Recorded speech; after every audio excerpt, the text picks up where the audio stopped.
October 23, 1942. Dawn broke over the Egyptian desert near El Alamein. Inside the cramped hulls of their Carro Armado M13/40 tanks, crews of the RE-8 Armored Division checked their ammunition one final time. 104 rounds of 47mm shells per tank, for Breda machine guns loaded and ready. Behind them, the sound of diesel engines rumbling as 278 Italian medium tanks prepared for what would become the largest armored battle in North African history. These Italian tankers had no idea that within hours, they would witness something that would shatter every assumption they held about their equipment and their chances. The Americans had arrived with a tank that would make the M13/40, Italy's pride and most produced armored vehicle, look obsolete. What followed was not just a military defeat, but a revelation that would transform thousands of Italian soldiers from believers in fascist propaganda into witnesses of American industrial might. This is the story of how Italian tank crews discovered through fire and steel that they were fighting a war with equipment hopelessly outmatched. A transformation so complete that it would change not just individual soldiers, but the fate of an entire nation.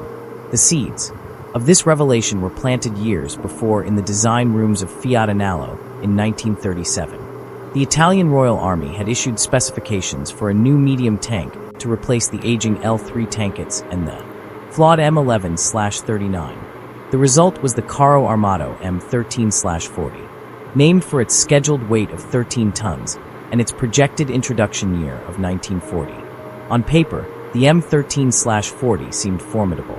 It mounted a 47mm Predator gun in a fully rotating turret, a significant improvement over its predecessor, which had a hull-mounted gun. The armor ranged from 30mm on the frontal hull to 42mm on the turret front. For crew members, operated the tank, a driver, machine gunner/radio operator, commander/gunner, and loader. The diesel engine, a Fiat 58 producing 125 horsepower, gave it a top speed of 32 kilometers perf and excellent range. Production began in late 1940 at Ancelo Ficati factories, with Fiat supplying engines and Breda delivering weapons. By December 1940, monthly production reached 60 to 70 tanks. Over 700 units of the M13/40 would roll off the assembly lines before production shifted to the improved M14/41 variant. In total, over 3,000 tanks would be built on this chassis or its derivatives, providing the bulk of Italian armored forces throughout the war. Italian tank commanders initially believed the M13/40 represented their entrance into modern armored warfare. The 47mm gun could penetrate British cruiser tanks at normal ranges. The armor protected against British 2-pounder guns. They felt ready to fight, but these tankers were about to learn a harsh lesson. Modern war was not static. It was a race, and Italy had already fallen behind before the first shot was fired. The first M13/40 tanks arrived in North Africa in late 1940, equipping the Babbini Brigade. These crews received approximately 25 days of tank training before deployment, a fraction of what British or German crews received. Most units were hastily formed, lacking cohesion and experience. Many tanks initially lacked radios, forcing commanders to communicate through hand signals or by dismounting, a critical tactical disadvantage. The baptism of fire came in December 1940. During Operation Compass, a British offensive, at the Battle of Bardia from January 3rd to 5th, 1941, Australian forces attacked Italian positions defended by M13/40 tanks. In 3 days of fighting, the Australians suffered 456 casualties. The Italians lost 40,000 men, including 2,000 killed, 3,000 wounded, and 36,000 captured. Italian tankers who survived Bardia reported the confusion. Most vehicles had no radios. When British artillery opened fire, tanks could not coordinate responses. Tanks were destroyed before they could even engage the enemy. Those that did fire found their shells effective against British light tanks, but the crews were too few, too scattered, too unprepared. The problem was not entirely the tank itself. In early 1941, the M13/40's main gun could penetrate most British cruiser tanks at normal combat ranges. Its armor was comparable to opponents like the British Crusader. The design was conventional but adequate for its time.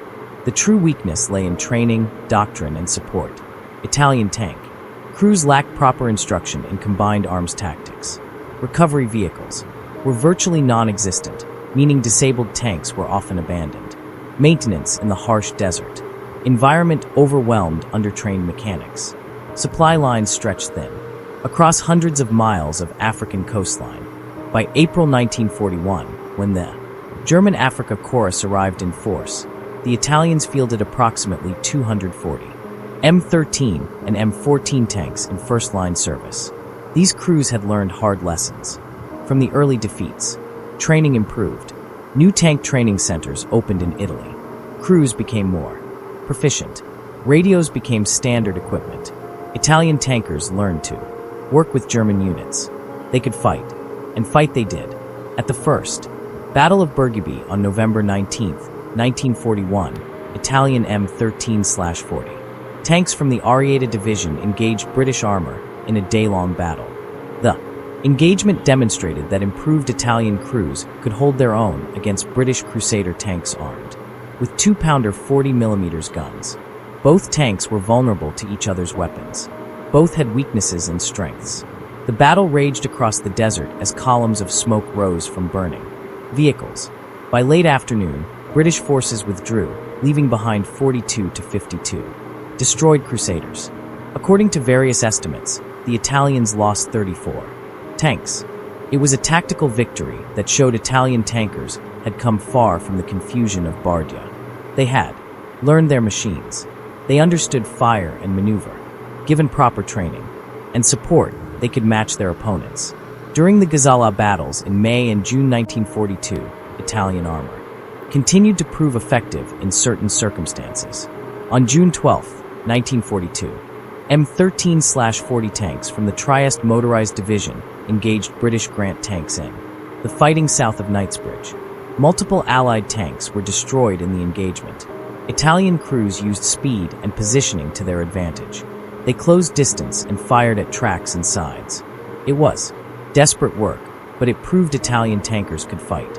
Yet, even as Italian crews became more skilled, the technological gap widened. In early 1942, the British began deploying the American-built M3 Grant medium tank in significant numbers. The Grant mounted a 75mm gun in a hull sponson and a 37mm gun in the turret. Though the hull gun could only traverse 15 degrees, it outranged the Italian 47mm weapon and could penetrate Italian armor at distances where Italian shells were ineffective. The M13/40's weaknesses became more apparent with each passing month. The riveted construction meant that when shells struck the armor, even without penetrating, the rivets could become deadly projectiles inside the crew compartment. The bolted hull plates had a tendency to crack under stress. The two-man turret forced the commander to act as both gunner and tactical leader, slowing reaction times. The engine, though reliable, was underpowered for the tank's weight, especially when crews added sandbags or spare track links for extra protection. Tank crews recognized these problems. Many attempted to improve their vehicle's protection by piling sandbags on the glacis plate or welding additional track links to vulnerable areas. But these modifications made the already slow tanks even slower and increased breakdowns from overtaxed engines and transmissions. Italian commanders discouraged the practice, but desperate crews continued it anyway. The Italian army recognized the firepower problem. Beginning in 1942, each tank battalion included at least one company equipped with Semoveni 75/18 self-propelled guns.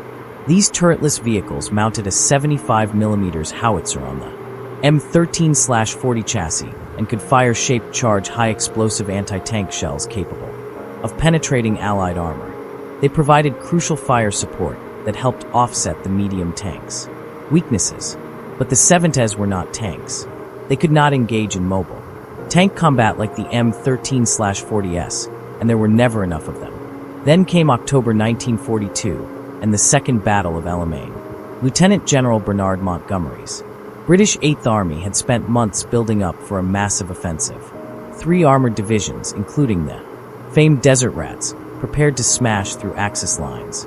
The British assembled 1,000 tanks for the battle, including new Crusader Mark III tanks with powerful 6-pounder guns and Churchill infantry tanks with heavy armor. And they brought something else. Something Italian tankers had heard rumors about but never seen. American M4. Sherman medium tanks 250. 2 Shermans were operational at the start of the offensive, equipping multiple British armored brigades. This was the Shermans' combat debut in North Africa. Field Marshal Erwin Rommel's Panzer Army Africa, which included German and Italian forces, deployed approximately 540 tanks to defend. Of these, 278 were Italian M13/40 and M14/41 variants. Another 20 were Italian L6 of 40 light tanks. The Italian armor formed more than half of the Axis tank force. Italian tank crews took position in the southern sector of the 40M Lamagna line. Around them, other Italian tanks dug in behind the extensive minefields RML had laid. 450,000 mines twisted with barbed wire and covered by anti-tank guns formed the Devil's Gardens that were supposed to slow the British advance. On the night of October 23rd, the Allied artillery opened fire. 900 guns hurled shells across the desert in a bombardment that shook the earth. The barrage lasted for hours, a tempest of high explosive and shrapnel designed to destroy, demoralize, and confuse. When the guns fell silent just before dawn, the infantry assault began.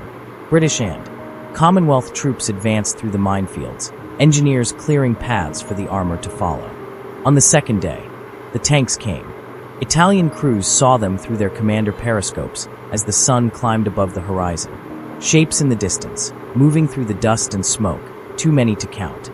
Commanders called out ranges and targets as they had practiced countless times. The main guns swiveled, tracking the approaching armor.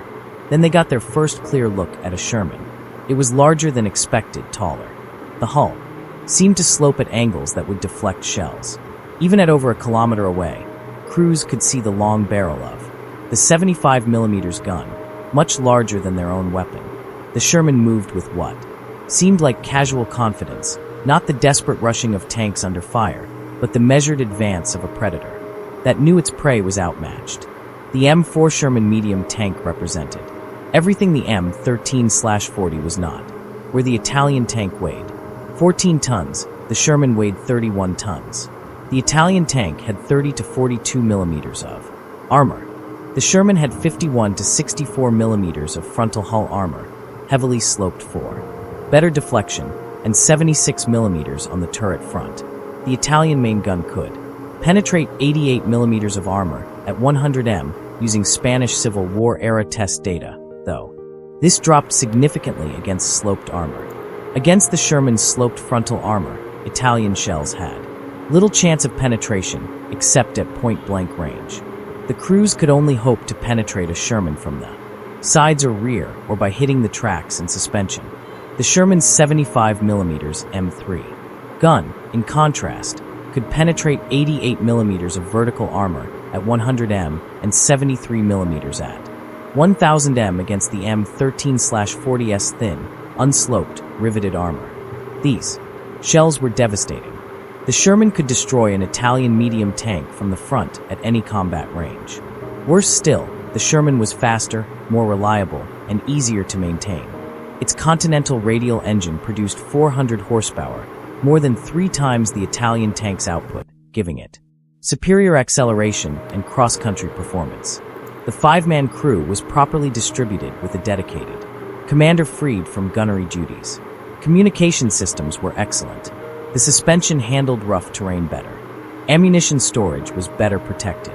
In every measurable category, except perhaps fuel consumption, the Sherman was superior. The first engagements with Sherman tanks lasted only minutes for most Italian crews. Tanks in hull positions, hoping to ambush Allied armor as it advanced, discovered the Shermans would not oblige. The American and British crews halted at 1,500 m, while outside effective range for the Italian guns, and began firing. They had excellent optics and training. They took their time picking targets methodically. Sherman rounds penetrated Italian turret fronts and hulls. Tanks exploded as ammunition detonated. Others caught fire. When shells struck without fully penetrating, the riveted construction proved deadly. Rivets sheared off and became shrapnel inside crew compartments, killing and wounding men. Even when armor held, Italian crews ordered their drivers to reverse to get behind better cover, but the Shermans used their superior range, armor, and mobility to dictate the terms of engagement. This pattern repeated across the battlefield. Italian crews fought with desperate courage, trying to close range where their guns might be effective. But the Shermans stayed at distance, used hull-down positions, coordinated with infantry and artillery. When Italian tanks did manage to close range, often through clever use of terrain or nighttime maneuvers, they discovered another problem. Even successful hits on Sherman frontal armor often failed to penetrate. The sloped armor and face-hardened plates deflected shells that would have destroyed an M13/40. Italian tankers were reduced to aiming for tracks, trying to immobilize their opponents, hoping that infantry, anti-tank guns, or German tanks could finish what they started. Every engagement became about survival, not combat. Crews learned to run, to hide, to pray that they would not face the Shermans directly. The Second Battle of El Alamein raged for 13 days from October 23rd to November 11th. Montgomery's forces broke through the Axis lines in the north, forcing a general retreat. The RE8 and Littorio armored divisions fought desperate rearguard actions, sacrificing themselves to cover the withdrawal of German forces. Tank after tank was left burning in the desert as Italian armor died to buy time. By November 11th, when the battle ended, the Axis forces had been decisively defeated. The 8th Army lost approximately 500 tanks during the battle, but most were reparable. The Axis lost virtually their entire armored force. Of the 278 Italian medium tanks that began the battle, fewer than 30 escaped the battlefield. Many were simply abandoned when they broke down during the retreat, left as scrap metal. In the desert, the retreat from Egypt marked the beginning of the end for Italian armor in North Africa. As the front lines moved westward, Italian tankers faced not only Shermans, but also more British Grants, improved Crusaders with 6-pounder guns, and growing numbers of American forces equipped with the latest armor. By early 1943, the situation had become desperate. The Centauro Division, fighting in Tunisia, was virtually destroyed. The remaining M13 and M14 tanks were completely surpassed technologically. Their main guns were useless against Allied medium tanks, except at point-blank range. While those same Allied tanks could destroy Italian armor from a distance, Italian crews resorted to desperate tactics. They targeted tank tracks and suspensions rather than attempting to penetrate armor. They relied heavily on supporting Semavent self-propelled guns and towed artillery. They attacked at night when possible, trying to close range under cover of darkness. They used terrain masterfully, ambushing from unexpected positions. But tactics could only compensate so much for material inferiority. The end came in May 1943. General Jürgen von Ihm surrendered the remaining Axis forces in Tunisia. Approximately 250,000 German and Italian soldiers became prisoners. Among them were the survivors of Italy's armored units, tankers who had fought from the earliest days in Libya through the catastrophic defeats in Egypt and Tunisia. These men entered Allied captivity with a mixture of relief and shame. Relief that the fighting was over, that they had survived. Shame that Italy had been so thoroughly defeated, that their tanks had proven so inadequate, that all their sacrifices had accomplished nothing. But captivity would bring its own revelations, ones that would prove even more psychologically devastating than the battlefield defeats. They would see industrial capacity that made their battlefield losses not just understandable, but inevitable. Several thousand Italian prisoners were shipped to the United States. The voyage across the Atlantic in the summer of 1943 took 2 weeks aboard American Liberty ships. These vessels themselves were monuments to American industrial power. The famous SS Robert E. Peary had been launched. After just 4 days, 15 hours, and 29 minutes of construction at Kaiser shipyards in Richmond, California in November 1942, though additional fitting out extended. Total delivery time, normal construction averaged 30 to 42 days by 1943. These ships, produced at a rate approaching 3 per day at peak across multiple shipyards, were returning from, delivering supplies to the European theater. The Italian prisoners noticed the abundance immediately. American sailors ate meals that included fresh meat, vegetables, white bread, and milk. The waste shocked the Italians. Sailors threw away half-eaten food left over. Bread, excess portions. Things that would have been treasured in Italy were discarded without thought because the supply seemed endless. The American crew ate better than Italian officers. They complained about the food quality while eating steaks and fresh fruit. They threw away in one day what Italian families would consider a month's ration. When the ships approached the American coast and docked at Norfolk, Virginia in August 1943, the prisoners received their first view of American industrial infrastructure. The naval base sprawled across thousands of acres. Dozens of ships loaded and unloaded simultaneously. Electric cranes lifted cargo that would have required gangs of laborers in Italy. The port operated 24 hours, ablaze with electric lights, even at night. Former factory workers from Italian industrial cities counted dozens of cargo ships in various stages of loading. They noted in letters home that each crane moved more material in an hour than Italian dock workers could handle in a day. Everything ran on electricity. Everything was mechanized. Everything was efficient on a scale that seemed impossible. The prisoners were loaded onto trains for transport in land. Not boxcars, but passenger coaches with padded seats. The journey from Norfolk to prison camps in the American interior would take several days, passing through Virginia, the Carolinas, Tennessee, and into Texas and Oklahoma. Along the way, Italian prisoners pressed their faces against windows, witnessing an America that contradicted everything fascist propaganda had told them. Every small town blazed with electric lights. Shops had illuminated windows displaying goods. Houses had lights in multiple rooms. Factories ran night shifts. There, parking lots full of workers' automobiles. Automobiles, hundreds of them, thousands of them. In Italy, private car ownership was a privilege of the wealthy. Here, ordinary workers drove to their jobs.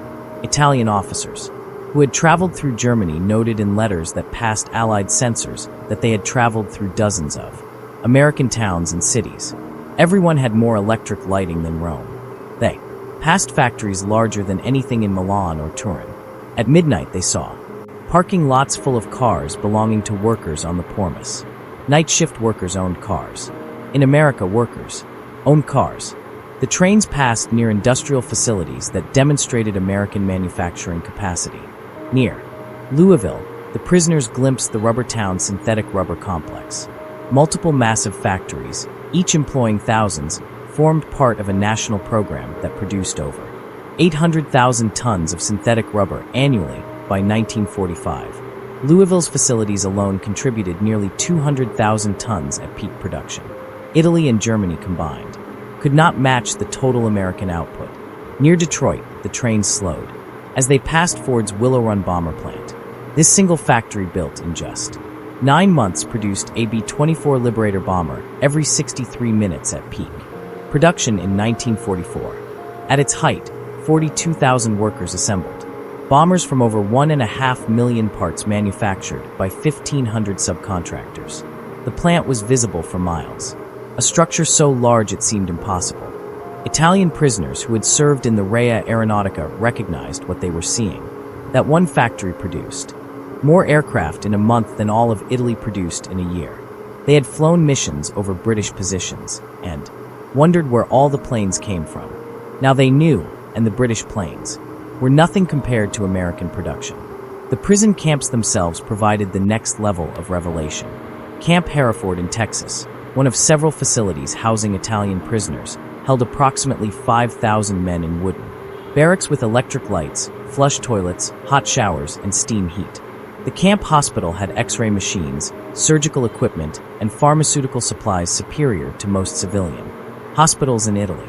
The daily food ration included fresh milk, eggs, meat, vegetables, and white bread in quantities Italian civilians had not seen since before the war. Prisoners assigned to kitchen duty discovered walk-in refrigerators, electric mixers, and gas ranges that could prepare meals for thousands. The 10% surplus food prepared to ensure everyone received full rations, was discarded daily. Fresh bread, perfectly good vegetables, excess meat, all thrown away because American regulations required abundance. Former Italian chefs assigned to camp kitchens wrote in anguish to their families. They threw away more food each day than their entire villages had seen in months. Not spoiled food, fresh bread, good vegetables, meat without defects. The Americans required excess to guarantee no one went hungry.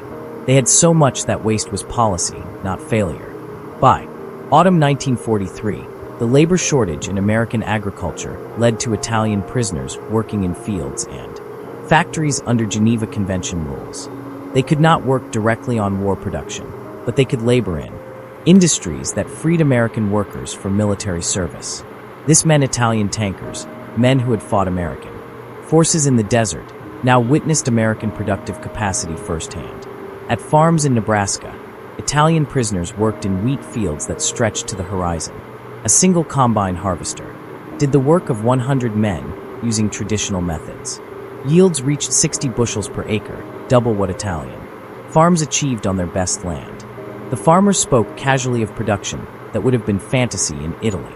At cotton processing facilities in Texas, former tankers watched single electric-powered gins process more cotton in 1 hour than their entire home regions could handle in a month using traditional labor. The facilities were part of rural electrification programs that were rapidly expanding across America, transforming agricultural productivity. Prisoners noted that the farmers who owned these facilities were not aristocracy, not wealthy elite, just farmers. Yet they had electricity, running water, trucks, cars, and tractors. At a Campbell soup factory in New Jersey, Italian prisoners watched automated production lines process more tomatoes in a single day than most Italian canning facilities handled in a month. One elderly woman monitored controls that managed what would have required 50 workers in Italy. She did this while listening to a radio and drinking coffee on break. The factory operated with a skeleton crew because most young workers were in military service. Yet production exceeded PCM levels. Italian tankers working at military supply depots helped unload equipment and gained insight into American logistics. They saw warehouses full of spare parts for tanks, trucks, and aircraft. They watched trains arrive daily with artillery shells, machine gun ammunition, and replacement engines. The abundance was staggering. They had wondered in Africa why the Americans and British never seemed to run short of supplies. Now they understood. The Americans did not have supply lines. They had supply rivers, supply oceans. They produced so much that shortage was impossible. The transformation of Italian prisoners accelerated through late 1943 and into 1944. The cumulative evidence, the daily observations, the irrefutable facts of American industrial supremacy broke down. The propaganda they had been fed for years. They had been told that democracies were weak, that Italy's fascist system was more efficient, that American society was in decline. Everything they saw proved the opposite. Italian officers attended educational courses offered at the camps. American universities provided correspondence programs. Professors lectured on democracy, economics, and constitutional government. The lectures were not propaganda in the crude sense. They were reasoned arguments backed by observable reality. Officers wrote to their families that they had been told democracies could not match Axis production because they valued profit over national service. Yet, American factories run by private companies produced more tanks than all Axis nations combined. They had been told worker exploitation was necessary for military strength. Yet American workers paid good wages and allowed to organize. Unions built better weapons faster than Italian workers under strict control. Every assumption they had been taught had been proven false by what they saw with their own eyes. The Battle of Normandy in June 1944 brought news that 6,000 Allied ships, 11,000 aircraft, and 150,000 men in the first wave had landed in France. Italian prisoners at camps across America watched news reels of the invasion within days. They saw the endless streams of ships, the artificial harbors, the supply system that delivered 15,000 tons of material daily across open beaches. Officers watching the news reels turned to their fellow prisoners and admitted what had become obvious. Italy had challenged this industrial power with Fiat trucks and M13 tanks that broke down in the desert. They had been mad. They had been criminally, stupidly mad to think they could win. Throughout their captivity, Italian prisoners experienced something unexpected: American humanity. Despite propaganda depicting Americans as ruthless and vengeful, prisoners discovered a people who separated the Italian soldiers from the fascist regime. American guards explained that they were fighting Mussolini and Hitler, not the Italian or German people. When prisoners received Red Cross messages about family deaths in Allied bombing raids, American camp commanders personally delivered the news and offered condolences. When prisoners' families fell ill in Italy, American church groups helped send medicine through neutral channels. These small acts of kindness, repeated thousands of times across dozens of camps, challenged the prisoners' understanding of their enemies. The medical treatment particularly affected Italian tankers, who had been wounded before capture. Tank injuries were often severe burns, and shrapnel wounds and crushing trauma. American military hospitals provided care that exceeded what German or Italian facilities offered. Penicillin, the miracle drug, was used freely, even on prisoners. Italian medical officers who worked in camp hospitals later testified that they used advanced medicine without hesitation on enemy prisoners. Soldiers who would have died from infected wounds in Italian hospitals recovered because Americans gave them penicillin. After Italy's armistice with the Allies on September 8, 1943, approximately 90% of Italian prisoners, around 45,000 men, agreed to cooperate with the Allied war effort. These men were organized into Italian service units given better quarters. American uniforms with issue insignia increased freedoms and opportunities to interact with Italian-American communities. They worked in ports, supply depots, and support roles, freeing American soldiers for combat. The remaining 10% who maintained fascist allegiance were separated into facilities like Camp Hereford, where they received standard P treatment under Geneva Convention rules. As the war in Europe ended in May 1945, Italian prisoners faced repatriation with mixed emotions. Many had been in America for 2 years. They had eaten better as prisoners than as soldiers. They had been treated with dignity by enemies who had defeated them. They had witnessed a society that worked, that produced abundance, that proved democracy could function.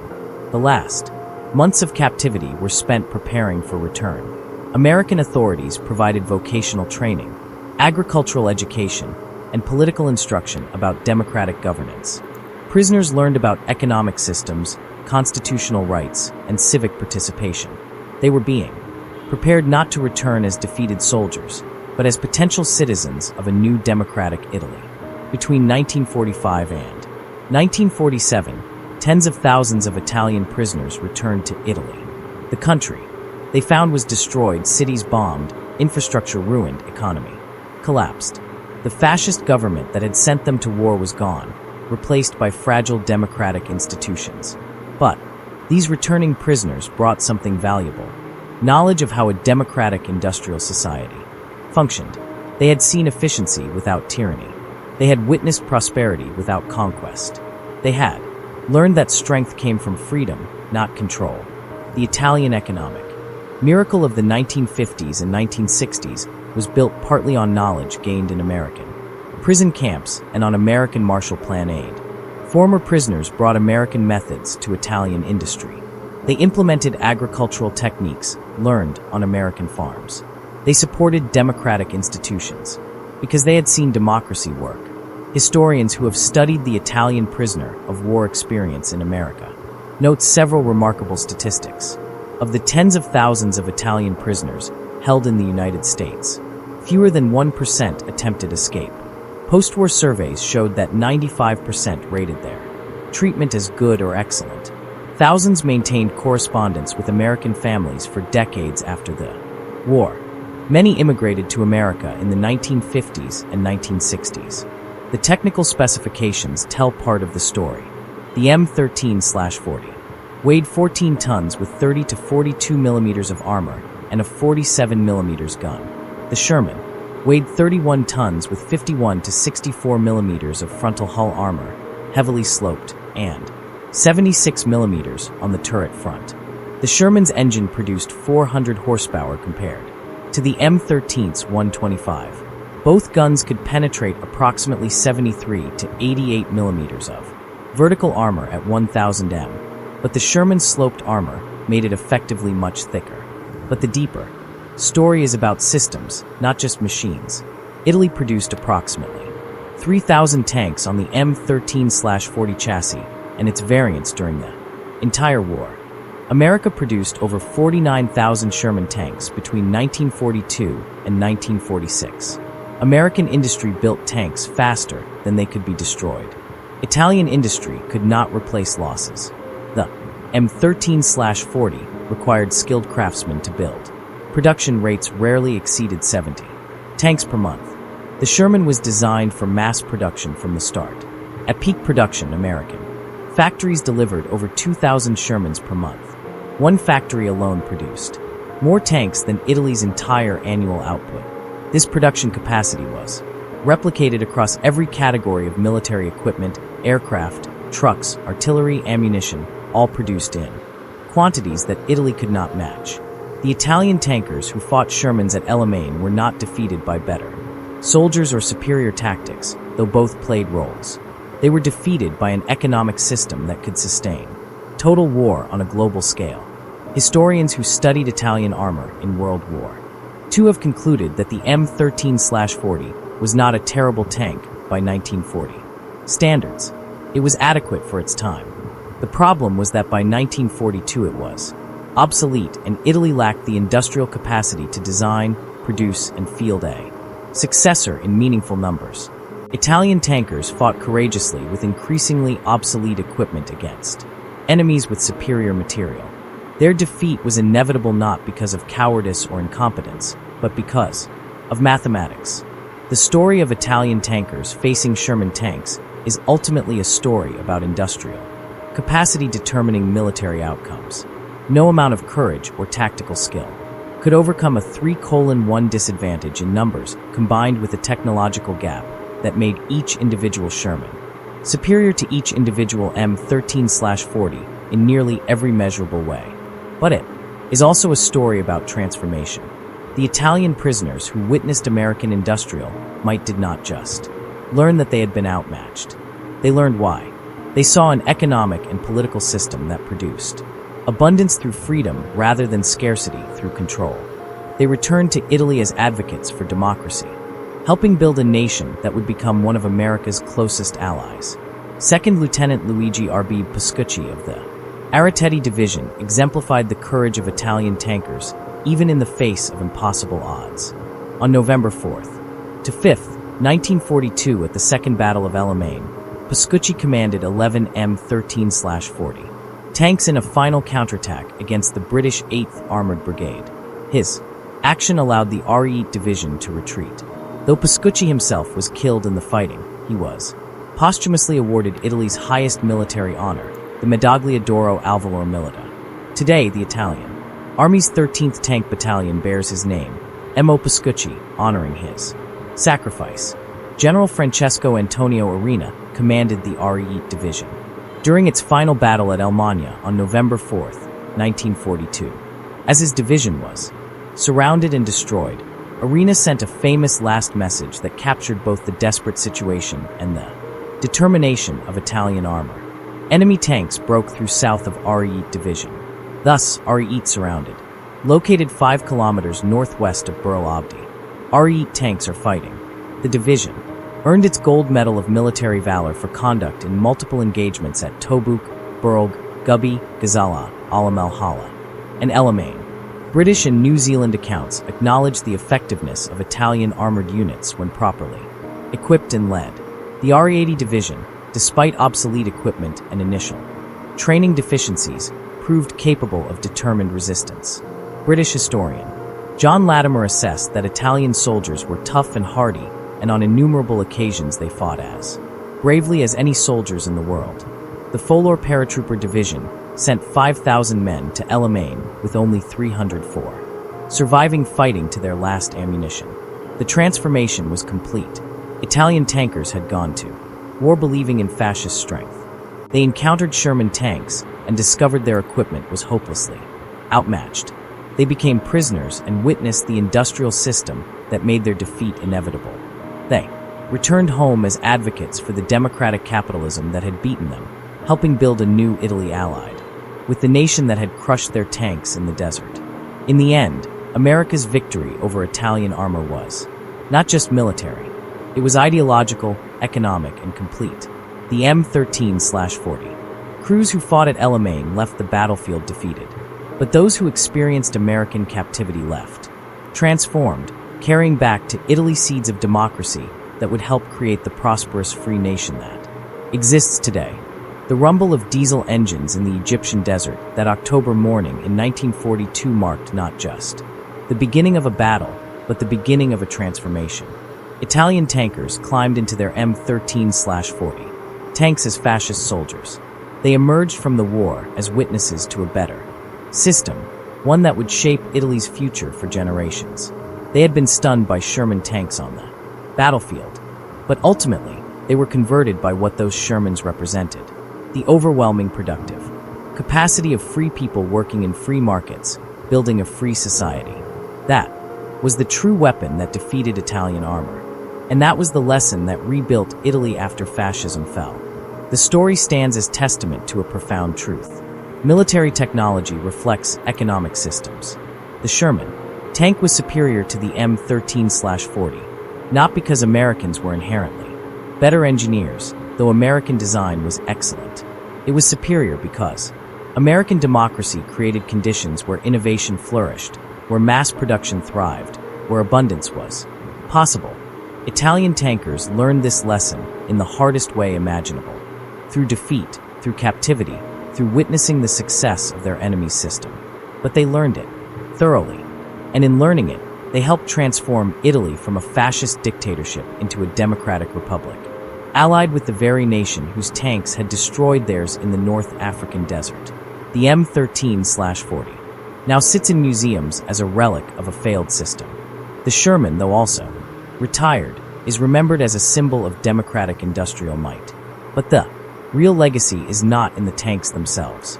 It is in the men who fought in them, who survived, who learned, who changed, and who built a better future from the ashes of defeat.